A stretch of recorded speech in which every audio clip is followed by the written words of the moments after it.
Between 1500 and 1867, more than 40,000 voyages set sail from Africa to the Americas, crammed with 12.5 million unwilling migrants who had been sold into slavery in exchange for European trade goods. A set of complete plans has survived for just one of these ships. The ship was the Aurore, which left La Rochelle in France on August 28, 1784, bound for the African coast. The captives it obtained there were taken to Saint-Domingue, now Haiti, in the Caribbean, and sold to the owners of sugar and coffee plantations.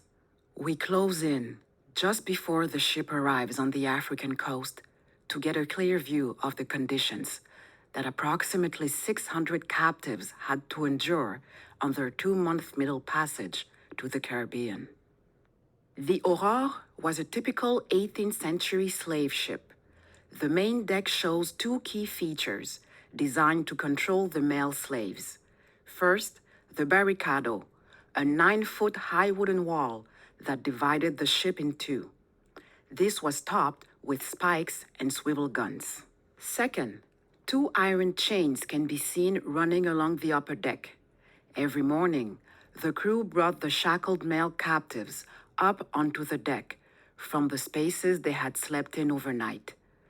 The crew locked the main shackles into the chain to restrict movement. African men were not only chained in place, but continually within the firing line of the swivel guns. African women and children were imprisoned behind the barricado, normally unshackled, where they could neither see the men nor speak to them.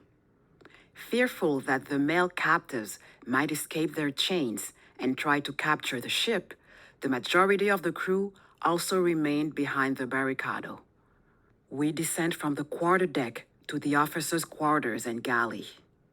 A cook prepared the slaves' food in this boiler. The captives' diet consisted mainly of a starch such as rice, beans, or flour. Enslaved people were forced to eat this monotonous diet twice a day.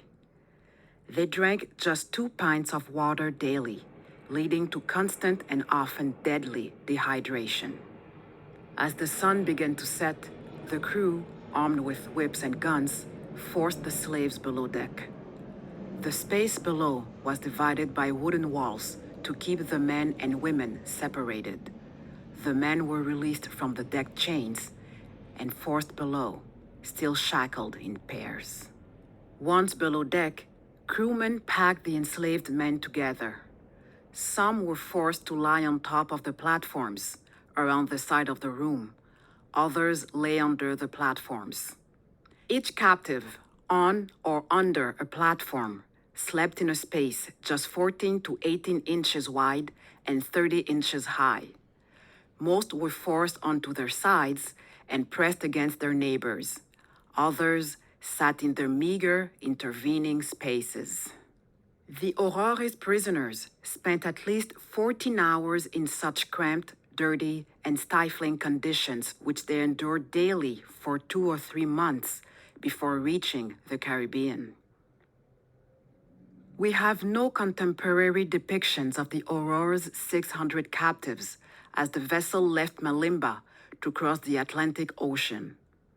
We do, however, have an image of a crammed lower slave deck painted on a voyage of a smaller slaver, the Marie Séraphique, from just a few years earlier.